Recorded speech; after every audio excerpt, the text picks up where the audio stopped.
Good afternoon, শুভ দুপুর। কেমন আছো বন্ধুরা? আশা করি ভালো আছো। ভালো থাকো, সুস্থ থাকো সবসময়, আর সবসময় ব্যস্ত থাকো। নিজেকে যতটা পারবে না ব্যস্ত রাখবে কাজের মধ্যে। যত ব্যস্ত থাকবে ভাববে তুমি পৃথিবীর সবচাইতে বেশি সুখী মানুষ। সিরিয়াসলি বলছি, আমি আমার জীবনের অভিজ্ঞতা দিয়ে বলছি। মানে এত ব্যস্ত থাকো যেন খাওয়ার সময় না পাও।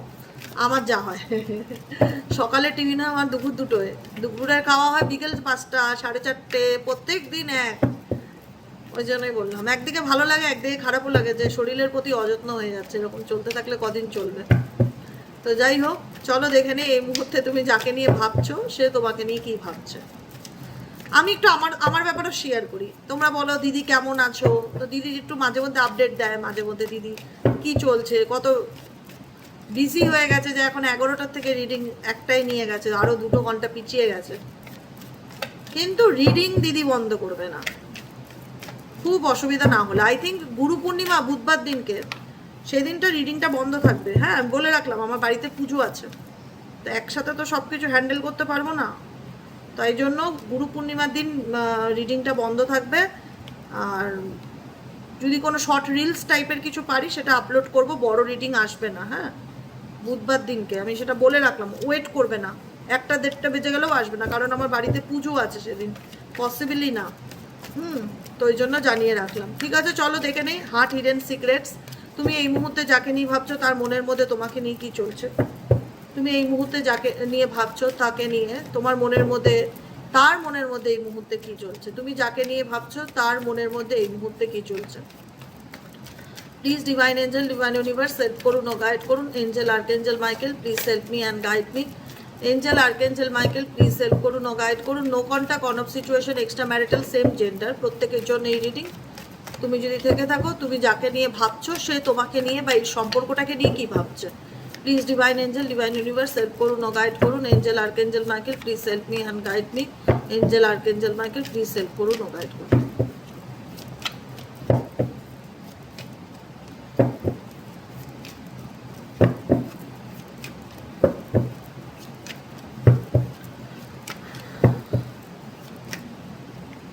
One day, perspective, depth, okay,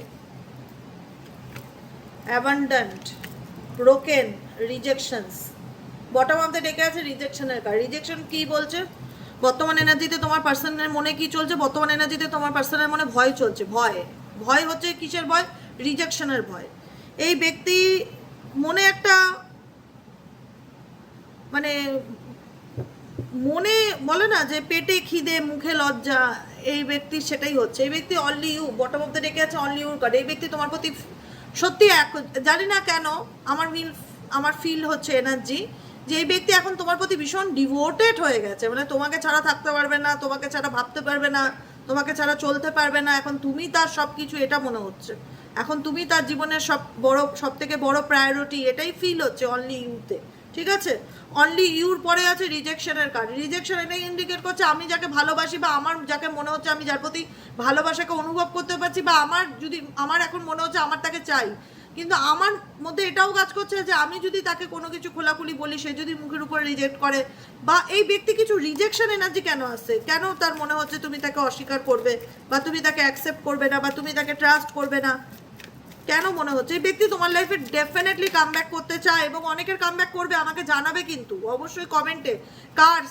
cards indicate করছে তোমাদের এই রিলেশনশিপে এই ব্যক্তির রিজেকশনের ভয় এই কারণে হচ্ছে তোমাদের সম্পর্কের উপর মেবি কেউ কোনো রকম কিছু করেছে, কোনো ধরনের, ধরো স্পেল কাস্টিং বলো, ব্ল্যাক ম্যাজিক বলো, নেগেটিভিটি বলো, বা কারুর কোনো রকম ইন্টারফিয়ারেন্স বলো, কারুর কোনো রকম কুনজর, কোনো থার্ড পার্টি ইনভলভমেন্ট ডেফিনেটলি তোমাদের রিলেশনশিপে আছে, যে কারণে তোমাদের সম্পর্কটা নষ্ট হয়ে গেছে, বার্ন আউট হয়ে গেছে, জ্বলে গেছে, ধোঁয়া বেরোচ্ছে, দেখতে পাচ্ছ এখান দিয়ে ধোঁয়া উঠছে। তো সম্পর্কটা মেসড আপ হয়ে গেছে, নষ্ট হয়ে গেছে, জ্বলে গেছে। এখন তার মনের মধ্যে একটাই চলছে কথা যে সব কিছু কি আবার আগের মতন ঠিক হবে? এখন আমি তার প্রতি একটা অ্যাট্রাকশনকে ফিল করি, সে কি বুঝবে? মানে সে কি আমাকে দাম দেবে, নাকি সে কি আমাকে রিজেক্ট করে দেবে, কি করবে? মানে তোমার অনুভূতি, তোমার মনে কি চলছে, তোমার পার্সনের ডেপথ মাপতে পারছে না, এটুকুনি তো আমি শিওর। তোমরাও বুঝতে পারবে তোমাদের মনে কি চলছে, তুমি কি ভাবছো, তোমার পার্সন আন্দাজা লাগাতে পারছে না, ওটাই হচ্ছে কথা। মানে তুমি তাকে এখন কতটা পজিটিভলি নেবে লাইফে, তুমি তাকে নিয়ে কি প্ল্যান করছো, তোমার চিন্তা ভাবনা যাই থাকুক না কেন, খুব একটা আঁচ লাগাতে পারছে না এই ব্যক্তি। যে কারণে এই ব্যক্তির মনে হচ্ছে মেবি এখন তোমার প্রতি তার একটা অ্যাট্রাকশন ফিল হলেও মেবি হয়তো একটা নেগেটিভ থট এই ব্যক্তির মাথায় আসছে যে সম্পর্কটা তো কোনোভাবে আমাদের নষ্ট হয়ে গেছে, সে কি আবার দুবার করে ঠিক করবে, সে কি আবার অ্যাকসেপ্ট করবে, সে কি আবার মানবে, সে কি আবার বুঝতে চাইবে। এরকমই চিন্তা ভাবনা তোমার পার্সনে অ্যাট প্রেজেন্ট রাইট নাও দেখতে পাচ্ছি। পেইন ইন্ডিকেট করছে এই ব্যক্তি বর্তমান এনার্জিতে দেখা যাচ্ছে কোনো কিছু নিয়ে একটা আপসেট, একটা নেগেটিভ, একটা স্যাডনেস এনার্জির মধ্যে, মানে কোনো কিছু নিয়ে এই ব্যক্তি মানে ছ্যাঁকা খেয়েছে, সোজা বাংলা কথায় বলতে গেলে ছ্যাঁকা খাওয়া হবে না, প্রেমে ধোকা বা কারুর কাছ থেকে কোনো রকম বিট্রেল এনার্জি। বিকেলের থার্ড পার্টি রিডিংটা দেখলে বুঝতে পারবো যে এই ব্যক্তি কেন এত কষ্টের মধ্যে আছে। তোমার পার্সন কোনো কিছু নিয়ে খুব কষ্টের মধ্যে আছে দেখা যাচ্ছে। আবারও এসছে অ্যাফ্রাইডের এনার্জি, কোনো কিছু নিয়ে তো ডেফিনেটলি এই ব্যক্তির মনের মধ্যে একটা ভয়, ভীত, একটা নেগেটিভ থিঙ্কিং, নেগেটিভ চিন্তাভাবনা কাজ করছে, এটা নেগেটিভিটির মধ্যে দিয়েই যাচ্ছে অ্যাট প্রেজেন্ট রাইট নাও। তুমি যাকে নিয়ে দেখছো কোনো কিছু নিয়ে ব্যক্তি পেইন ফিল করছে, কারণ সে বুঝতে পারছে তোমার সাথে তার সম্পর্ক যে বেস, যে ফাউন্ডেশনটা সে নিজে হাতে নষ্ট করে দিয়েছে। তোমার সাথে সম্পর্কের যে বেস বা যে ফাউন্ডেশনটা সে নিজের হাতে নষ্ট করে দিয়েছে, ব্রোকেন।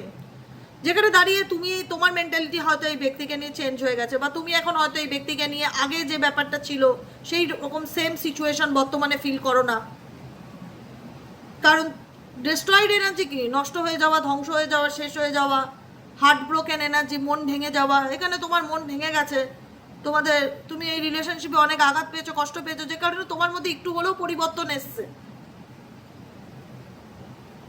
কারণ তোমার মনে হচ্ছে যে এই ব্যক্তি স্টেবল নয়, এই ব্যক্তি আজ হয়তো দেখাতে চাইছে আমাকে ভালো লাগে, ভালোবাসে, আবার কোন দিন দেখা যাবে ব্লক করে দিয়েছে, কথা বলতে চাইছে না, সম্পূর্ণ মুডের উপর চলে তো এই ব্যক্তি। এখন তার মনে হচ্ছে তোমাকে চাই, দুদিন পর তার মনে হতেই পারে তোমাকে চাই না। কোল্ড সিচুয়েশন, দূরে দূরে থাকা, ইগনোর করা, তো যে কারণে না তোমরা খুব একটা ভরসা করতে পারো না তোমার পার্সনকে। কিন্তু তোমার পার্সন এখন তোমার ভ্যালুটা ডেফিনেটলি বুঝতে পারছে। XYZ যাকে নিয়ে তুমি রিডিং দেখছো সেই ব্যক্তি কিন্তু তোমার ইম্পর্টেন্স, তোমার ভ্যালু ডেপথে গিয়ে ভাবছে। তুমি এখন কতটা এই ব্যক্তিকে নিয়ে ডেপথে গিয়ে ভাবো আমি জানি না, কিন্তু তোমার পার্সন তোমাকে নিয়ে ডেপথে গিয়ে ভাবছে, মানে গভীরে গিয়ে জিনিসগুলো বোঝার চেষ্টা করছে যে অ্যাকচুয়ালি ব্যাপারটা কি। যে কারণে কোথাও না কোথাও তোমাকে নিয়ে ব্যক্তির একটা পজিটিভ চিন্তা ভাবনা ক্রিয়েট হয়েছে, সেটা হয়তো আগে ছিল না, যে কারণে হয়তো সম্পর্কটা ভেঙেছিল। সেই জায়গা থেকে দাঁড়িয়ে দেখা যাচ্ছে এখন সেই ব্যক্তি তোমার ইম্পর্টেন্সকে, গুরুত্ব, তোমার কোনো কিছু বললে সেটাকে গ্রহণযোগ্য হিসাবে ধরা, বা সেটা নিয়ে চিন্তা ভাবনা করা, সেটাকে ভ্যালু দেওয়ার চেষ্টা করছে। পার্সপেক্টিভ ইন্ডিকেট করছে better of and happiness, clear head space. Perspective হচ্ছে এই ব্যক্তির এখন জীবনের যে ধোঁয়াশাগুলো ছিল সেখান থেকে এখন এই ব্যক্তি জীবনে ক্ল্যারিটি পাওয়ার চেষ্টা করছে, ক্লিয়ার হেড স্পেস, মাথার মধ্যে কোনো রকম স্ট্রেস রাখতে চাইছে না। লাস্টে হচ্ছে ওয়ান ডে কার্ড ইন্ডিকেট করছে এই ব্যক্তি কাম ব্যাক করবেই, নিশ্চিত রূপে কাম ব্যাক করবে। Someday, somewhere and another time, যে কোনো সময়, যে কোনো পরিস্থিতিতে এই ব্যক্তি তোমার জীবনে ফিরে আসতে চাইছে। ফিরে আসার মতন 16 আনা ইচ্ছা দেখতে পাচ্ছি। বেশিরভাগ মানুষের ক্ষেত্রে ফিরতে পারে তোমার পার্টনার, পসিবিলিটি, চান্সেস হাই দেখাচ্ছে। নেক্সট কার্ড হচ্ছে cloudy judgement. Cloudy judgement indicate করছে তার এই ধোঁয়াশার কারণ। ক্লাউডি মানে কি? ধোঁয়াশা। জাজমেন্ট হচ্ছে সিদ্ধান্ত। তার ধোঁয়াশার কারণে, তার এই সিদ্ধান্তহীনতার কারণে তুমি বুঝতে পারছো না যে সে অ্যাকচুয়ালি যেটা দেখাতে চায় সেটা ঠিক, নাকি যেটা সে দেখাচ্ছে সেটা ঠিক। মানে কোথাও না কোথাও একটা ট্রাস্ট ইস্যু রিলেটেড প্রবলেম তো ডেফিনেটলি আছে। ধোঁয়াশার মধ্যে রাখলে কি হবে? ধোঁয়াশা তো ক্রিয়েট হবেই না তোমাদের জীবনে। তোমার পার্সন যদি তোমাকে ধোঁয়াশার মধ্যে রেখে থাকে তো তোমার জীবনে তো ডেফিনেটলি ধোঁয়াশাই তৈরি হবে। তো সেখানে দাঁড়িয়ে একটা বিশ্বাস করা না করার ব্যাপারটা চলে আসবে, যেখানে দাঁড়িয়ে তোমার মনে হবে সব কিছু শো অফ, মানে তোমার পার্টনার তোমার সাথে যাই করছে না কেন সব কিছু শো অফ করছে, মন থেকে করছে না, বা দেখানোর চেষ্টা করছে। যেটাই করুক বাইরের গল্প আলাদা, ভেতরের গল্প আলাদা, দুটো রকম টুইস্ট তুমি ফিল করতে পারছো কি? ডেফিনেটলি কমেন্টে জানাবে।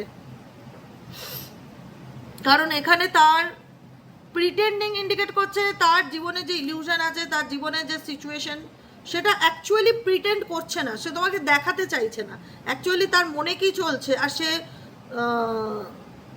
তোমাকে সেটা এক্সপ্রেস করছে না, মানে কোথাও না কোথাও এনার ডুয়েল মেন্টালিটি টুয়ার্ডস ইউ, তোমার প্রতি ভীষণভাবে দেখতে পাচ্ছি। প্রিটেন্ড করা মানে কোনো কিছু শো আপ করছে, মানে বাইরের থেকে হয়তো দেখাচ্ছে যে আই এম নট ইন্টারেস্ট, আমি আমার মতন ভালোই আছি, কিন্তু ভেতর থেকে দেখা যাচ্ছে এই ব্যক্তি তোমাকে নিয়ে ভাবছে বা তোমার প্রতি তার একটা অ্যাটাচমেন্ট কাজ করছে, এই ব্যক্তি তোমার লাইফে ফিরতে চাইছে, ঠিক আছে, মানে এরকম একটা সিচুয়েশন। প্রিটেন্ড করতে চাইছে, কিছু একটা প্রিটেন্ড করতে চাইছে, সেটা ভালোই হোক খারাপ হোক, সেটা প্রত্যেকের ক্ষেত্রে যে প্রিটেন্ড ব্যাপারটা মানে দেখানোর ব্যাপারটা যে একই হবে সেটা নাও হতে পারে, সেটা উল্টো দিকের মানুষ বুঝবে, তোমরা বুঝতে পারবে যে তোমার পার্টনার অ্যাকচুয়ালি কি প্রিটেন্ড করতে চায়, তোমাকে কি দেখাতে চায়।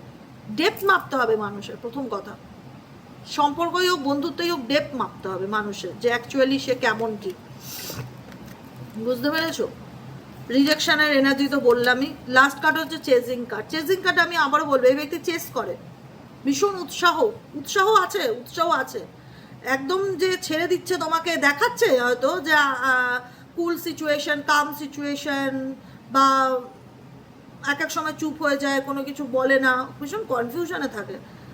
আর এদিকে এমন নয় যে সে তোমাকে সত্যি সত্যি লেট গো করছে লাইফ থেকে, সেটা না। চেজিং এনার্জি ইন্ডিকেট করছে এই ব্যক্তি কোথাও না কোথাও তোমাকে চেস করছে, তোমার জীবনে কি চলছে, তুমি কোথায় যাচ্ছ, কি করছো রাইট নাও, ফলো করে এই ব্যক্তি, ডেফিনেটলি তোমায় ফলো করে, কোনো ফেক অ্যাকাউন্ট থেকে হলেও ফলো করে।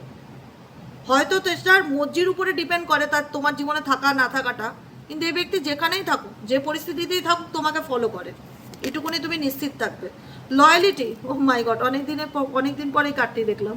লয়ালিটি ইন্ডিকেট করতে চাইছে এটাই যে বোঝাতে চাইবে যে দেখো আমি আর আগের মতন নেই, আমি বদলে গেছি, আমি শুধরে গেছি, আমি পরিবর্তন হয়ে গেছি, তুমি আমাকে বিশ্বাস করতে পারো, আমি এখন রিলায়েবল লাইফ পার্টনার তোমার, তুমি আমাকে বিলিভ করো, trust you, I love you, এটাই হচ্ছে কথা।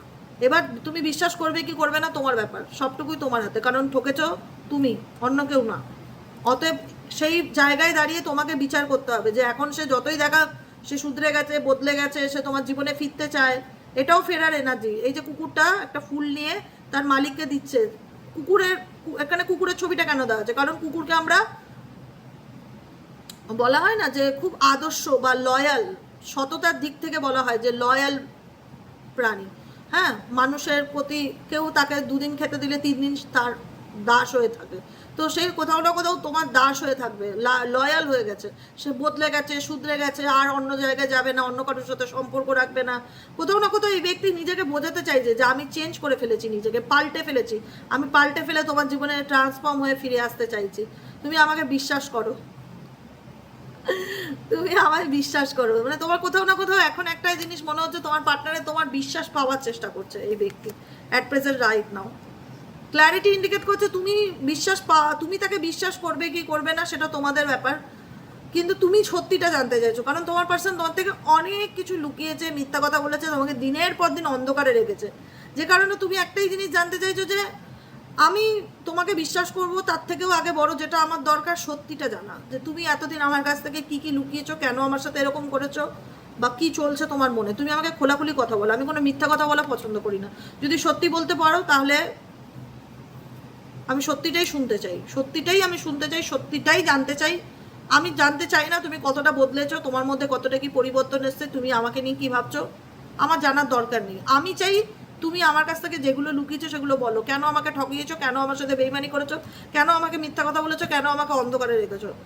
এখন তোমার দুনিয়া ঘুরে এসে এখন তোমার মনে হচ্ছে যে না তুমি আমার ডেস্টিনি, রিয়ালাইজেশন ইন্ডিকেট করছে এখন তার দিমাগ কি বাত্তি জ্বলছে, সত্যিই বলছি, একটু হলেও বুদ্ধি এসছে। তোমরা তুমি যাকে মনে করে রিডিং দেখছো না, যদি তোমার সাথে রিডিংটা রেজোনেট করে, একটু হলেও এই লোকটির যাকে নিয়ে তুমি দেখছো তোমার প্রতি একটা পজিটিভ ধারণা আমি দেখতে পাচ্ছি। রিয়ালাইজেশন কি ইন্ডিকেট করে, রিয়ালাইজ করা যে না আমি যেটা করেছি সেটা ঠিক করিনি, তো সেটা আমার ভুল হয়ে গেছে, আমার তো এটা করা উচিত ছিল না, এরকম কিছু রিয়ালাইজেশন এই ব্যক্তির মধ্যে এসছে, যে কারণে এই ব্যক্তি অ্যাপোলজি কার্ড তোমার কাছে ফিরে আসতে চাইছে, আবারও কামব্যাক করতে চাইছে, দেখা যাচ্ছে, বুঝেছো? রিটার্ন আসতে চাইছে, সরি বলতে চাইছে, সরি প্লিজ ফরগিভ মি, আমাকে ক্ষমা করে দাও, আমাকে মন থেকে মেনে নাও। এবার তুমি সেটা মানবে কি মানবে না সম্পূর্ণটা ব্যাপার হচ্ছে তোমাদের, কারণ আঘাতটা তুমি পেয়েছো, আর কেউ পায়নি, কিন্তু তাই তুমি তাকে অ্যাকসেপ্ট করবে কি করবে না সবটাই তোমার উপরে ডিপেন্ড করে, বুঝেছো? কারণ এই ব্যক্তি সম্পর্ক হচ্ছে বিশ্বাসের উপর দাঁড়িয়ে থাকে, সম্পর্কটা হচ্ছে একটা তাসের ঘর, ফু দিলে সব এলোমেলো হয়ে গেল, কিন্তু ভাবতে হবে যে খুব সূক্ষ্ম একটা জিনিস, রিলেশনশিপ খুব সূক্ষ্ম একটা সেন্সিটিভ জিনিস। তোমরা ভাবে দিদির গালে এগুলো কি, দিদি গালে এগুলো ওষুধ লাগিয়েছে, মেডিসিন, এগুলো না বিষ ফোড়ার মতন হয়েছে গালের মধ্যে, এখানে এখানে এইখানেও হয়েছে, ঠিক এই কোণগুলো দিয়ে। এই জন্য না মলমটা লাগিয়ে রেখেছি, এত ব্যথা, ওষুধ লাগিয়ে রেখেছে। থাক, দেখা গেল দেখা যাক, কিন্তু আমি মলম লাগাবো, এই পুরো টন টন করছে এই জায়গাটা ব্যথাতে। যাই হোক, এটাই হচ্ছে ব্যাপার। এখন এই ব্যক্তিকে সঙ্গ দেওয়া লোকের বড় অভাব। এই ব্যক্তি এখন নিজেকে ভীষণ একাকিত্ব ফিল করছে, ডিস্ট্রাক্টেড ফিল করছে, সাইড ট্র্যাক্ট হয়ে গেছে। এখন তাকে বোঝার মতন কেউ নেই, সে তার জায়গা কাউকে বলে বোঝাতে পারছে না। এখন সে তোমাকে নিয়ে অনেক কিছু সন্দেহ করে, মানে অনেক কিছু ডাউট করে, যে এরকম ব্যাপার কি চলছে ওর লাইফে, মানে গোয়েন্দাগিরি, বুঝেছো? কি চলছে ওর লাইফে, কি ভাবছে ও আমাকে নিয়ে, কি আড়াল করছে, কিছু মনে হচ্ছে লুকাচ্ছে আমার কাছ থেকে, কিছু মনে হচ্ছে গোপন করছে, আড়াল করছে, এরকম তোমাকে নিয়ে ভাবে তোমার পার্টনার। তো যাই হোক, তোমাদের ভাবনার মধ্যে দুজনের যেটা আমি মিল খুঁজে পেলাম সেটা হচ্ছে অবিশ্বাস, ট্রান্সপারেন্সি ইস্যু, মানে রিলেশনশিপে ট্রান্সপারেন্সি ব্যাপারটা নেই। দুজনই দুজনকে সন্দেহ করো, তোমার পার্টনারও তোমাকে সন্দেহ করে, ডাউট করে, আন্দাজা লাগায় যে তোমার লাইফে কি চলছে, তুমি কি গোপন করছো তার থেকে, মানে কোথাও না কোথাও অনুমান করা যাকে বলা হয়। তুমিও তোমার পার্টনারকে বিশ্বাস করতেই পারো না, তোমারও মনে হয় এই কিছু মিথ্যে বলছে আমার কাছ থেকে, কিছু লুকাচ্ছে, কিছু কিছু তো আছেই যেটাই আমাকে বলছে না। এখন তোমার একটাই স্ট্রেট ফরওয়ার্ড কথা, বাবা সত্যি কথা বলো, আমি আর কিছু চাই না। তুমি কেমন, তুমি লয়াল কিনা, তুমি ডিসলয়াল কিনা আমার জানার দরকার নেই, তুমি সত্যিটা আমার কাছে বলো, কারণ তুমি ধরা পড়ে গেছো অলরেডি। তুমি আমার সঙ্গে খোলাখুলি কথা বলো, কোনো কিছু আড়াল রেখে গোপন চাপা করে কথা বলবে না, তাহলে জিন্দিগিতেও বিশ্বাস করতে পারবো না, যে বিশ্বাসটা ভেঙে গেছে। এমনিতেও অনেকের এখানে সবার সিচুয়েশন এক নাও হতে পারে এবার, কিন্তু যেটা মূলত উঠে আসছে এখানে ক্ল্যারিটি, যে ট্রুথ, ইন্টেনশন, অনেস্টি, সততার অভাব রিলেশনশিপে ডেফিনেটলি ছিল। আর দ্বিতীয়ত সন্দেহ জিনিসটা ডেফিনেটলি ছিল। তৃতীয়ত লোকের কুনজর ডেফিনেটলি ছিল। চতুর্থত থার্ড পার্টি প্রবলেম তো ডেফিনেটলি ছিল। পঞ্চমত পার্টনারের ভুল সিদ্ধান্ত নেওয়ার কারণে রিলেশনশিপটা ব্রেকআপ হয়েছে। 6 নম্বর পয়েন্ট হচ্ছে সে ভুল বুঝতে পারছে, সেই কারণে সে তোমার জীবনে আবার ফিরে আসতে চায়। 8 নম্বর পয়েন্ট হচ্ছে সে নিজেকে বোঝাতে চায়, সে বদলে গেছে, সে এখন লয়াল, আর আগের মতন নেই, তাকে তুমি অ্যাকসেপ্ট করো। এটাই হচ্ছে 8 নম্বর পয়েন্ট, পরপর বলে গেলাম। এটাই হচ্ছে তোমার পার্টনারের বর্তমান অনুভূতি আজকের, এটাই রিডিংয়ের এনার্জি দেখা গেল, এটাই চলছে তার হিডেন সিক্রেট মনের মধ্যে। কেমন লাগলো রিডিংটি কমেন্ট সেকশনে জানাতে ভুলবে না, লাইক করবে, সাবস্ক্রাইব করবে, হাইপ করবে, এনার্জিকে অবশ্যই কানেক্ট করবে কমেন্টের মাধ্যমে, লাইকের মাধ্যমে, হাইপের মাধ্যমে, সাবস্ক্রাইবের মাধ্যমে, যা যা করা যায় সব কিছু করে দেবে, হ্যাঁ, ভালোবেসে একদম দিদিকে। ওকে, চলো কেমন লাগলো রিডিংটি কমেন্ট সেকশনে জানাতে ভুলবে না। অবশ্যই আমি তোমাদের প্রত্যেকের কমেন্ট পড়ি, কতটা রেজোনেট হয়েছে, কেমন কি চলছে, কেমন কি ফিল করছো, সব কিছু আমাকে বলবে, আমি যাতে বুঝতে পারি যে হ্যাঁ আমার রিডিংটা ঠিকঠাক যাচ্ছে, এনার্জি ঠিকঠাক আমাকে নিয়ে যাচ্ছে, এটাই হচ্ছে কথা। ওকে, চলো ভালো থেকো, সুস্থ থেকো, টাটা বাই বাই। আবার দেখা হচ্ছে বিকেলের রিডিংয়ে সাইকিক রিডার দেবিকা বসে। টাটা।